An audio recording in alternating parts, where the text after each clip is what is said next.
Hi friends, Veena YouTube ಚಾನಲ್ಗೆ ಸ್ವಾಗತ. Please support ಮಾಡಿ, ಸಬ್ಸ್ಕ್ರೈಬ್ ಮಾಡ್ಕೊಳ್ಳಿ. ಇವತ್ತು ನಾವು ಅಗಸೆ ಚಟ್ನಿನ ಹೇಗೆ ಮಾಡೋದಂತ ನೋಡೋಣ.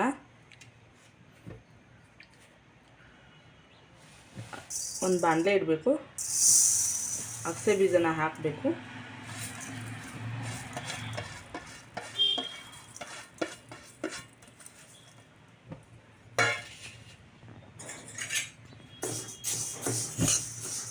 ಇವನ್ನ ಹುರ್ಕೋಬೇಕು. ಮಿನಿಮಮ್ ಒಂದು 15 ನಿಮಿಷ ಆದರೂ ಹುರಿಬೇಕು. ಆಮೇಲೆ ಸ್ಮೆಲ್ ಬರೋಕ್ಕೆ ಸ್ಟಾರ್ಟ್ ಆಗುತ್ತೆ.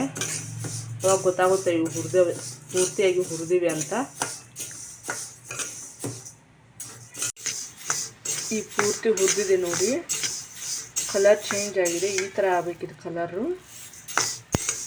ಈಗ ಒಲೆನ ಆಫ್ ಮಾಡೋಣ. 10 ನಿಮಿಷ ಆರಕ್ಕೆ ಬಿಟ್ಟು ಆಮೇಲೆ ಮಿಕ್ಸಿಗೆ ಹಾಕೋಣ.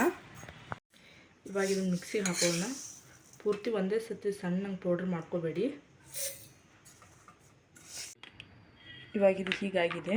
ಸ್ವಲ್ಪ ಮಾತ್ರ ಹಾಕಿದ್ದೀನಿ ನಾನು, ಇನ್ನೂ ಪೂರ್ತಿ ಸಣ್ಣಂಗೆ ಹಾಕಿಲ್ಲ.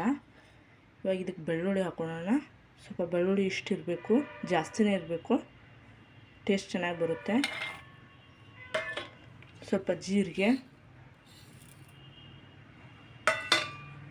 ಈಗ ಮತ್ತೆ ಪುಡಿ ಮಾಡೋಣ. ಪೂರ್ತಿ ಈಗ ಸಣ್ಣಂಗೆ ಮಾಡಬೇಕು.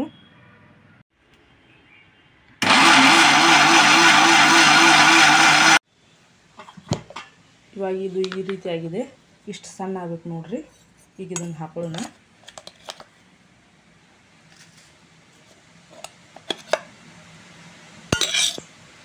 ಇವಾಗ ಖಾರದ ಪುಡಿ ಹಾಕೋಣ.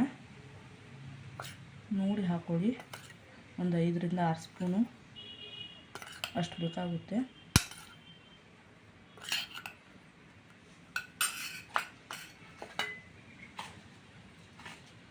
ಸ್ವಲ್ಪ ಉಪ್ಪು ಮಾತ್ರ ನೋಡಿ ಹಾಕೊಳ್ಳೋಕೆ ಬರುತ್ತೆ, ಸ್ವಲ್ಪ ಹಾಕೊಳ್ಳಿ. ಇವಾಗ ಕಲಿಸೋಣ.